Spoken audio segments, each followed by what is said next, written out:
This is the only snap-on tool I own.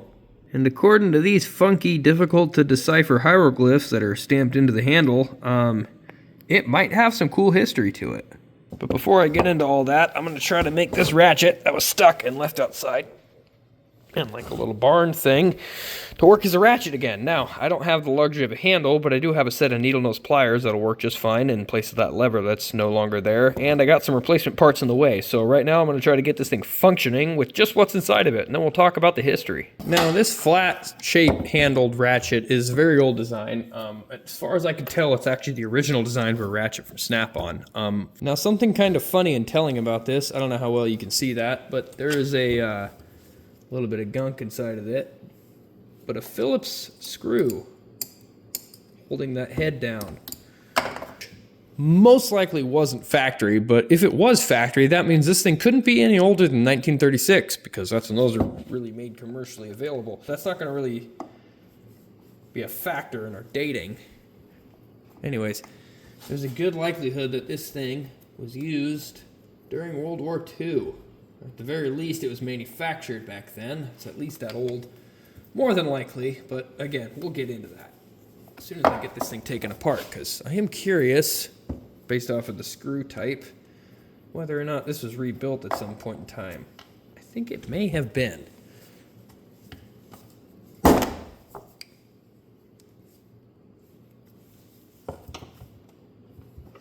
Go ahead and position that lever here. And I'm able to use Google and other internet resources. This does have a pinned lever, which is apparently an identifier. How old it is. I'm gonna go ahead and pop that out very roughly with this awl. I think I got it. Nearly. There we go. That's the lever. This should pop the rest of the way out now, I would think. Oh, shit.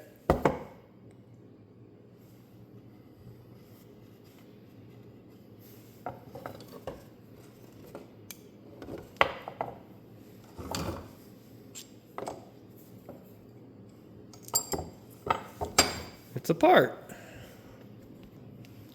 The first thing I'm noticing is the coarseness of this gear here. This looks like it's like a 20-tooth gear maybe. I'm not actually going to count it, but this is definitely not replaced with like a 90-tooth gear that you would see nowadays. This is probably the factory gear that came with it, which is pretty cool. I have not seen a pawl that works like this before. Usually I see like a serrated gear situation rather than just two sharp, teeth here to catch on either side of the other, but pretty cool, robust setup here. Everything also seems to be in very good shape. Like I said, there's no real marring on this pawl here, and all the gears on this, all the teeth on this gear here for the square drive seem to be okay. So I think all this is going to be pretty easy to fix. Now, I don't have any fancy cool chemicals to soak this in overnight to dissolve some of the yucky gunk, so I'm just going to use distilled white vinegar. Should work just fine. I don't imagine this is going to cause any rust. If it does, woe is me, I guess. See how thick that plate is? That's nice. There's real threads in there. Love it. Well, it's been soaking a while. They're good and pickled now. You can see some of the gunk kind of came off. Now I'm going to go ahead and wire brush off all the thick stuff. The Snap-on ratchet doesn't have a date stamped on it, so in order to figure out how old it is, I had to read into the details. Now, the first clue was these stamps on here, and the patent number is 1854513. The patent was issued to Snap-on in 1932, and it covers their early reversible ratchet design. Then there's this selector recess right here, where there is no actual selector because it broke off. Instead of on-off being stamped inside of this little triangular recess, this one is just the recess, and the direction markings are stamped lower on the handle. Snap-on stopped doing that during or shortly after World War II. So that kind of gives me an idea of how old it is. But the thing about that lever recess inconsistency is some sources say that they consistently stamped that inside of the lever recess on all the ratchets as early as 1940. So that would make it older than 1940, which kind of might be the case, but here's something else that I think might explain it a little more. Some sources say that that M after the 71 means that it had a military designation, that it was like a government contract ratchet, which I could totally see during a wartime when all hell's breaking loose everywhere else. Manufacturers are probably not super concerned about meeting all the quality requirements that are like, you know, aesthetic and not really functional. So personally, if I was trying to supply the military with tools, I would be much more worried about how these internal gears are working than how pretty the Ratchet looks on the outside. So that could explain the inconsistency here. So the benefit of assembly lube when doing something like this is that it's kind of tacky and thick. So what it's going to do is hopefully it's going to hold this little ball into place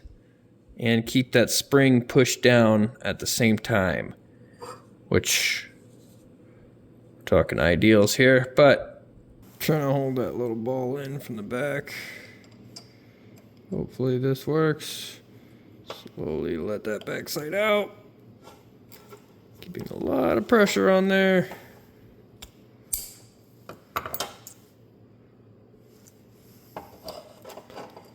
I think I got that in.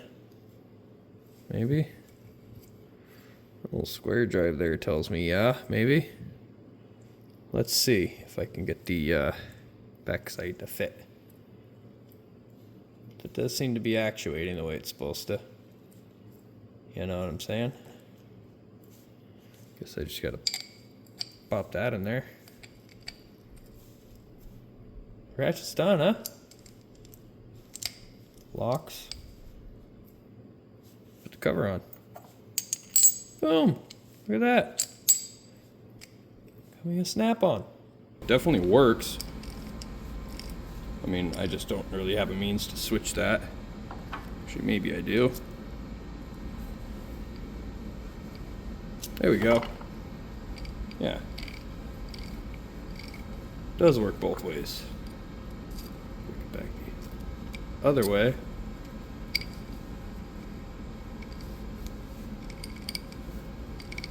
That works pretty good. It's pretty smooth action.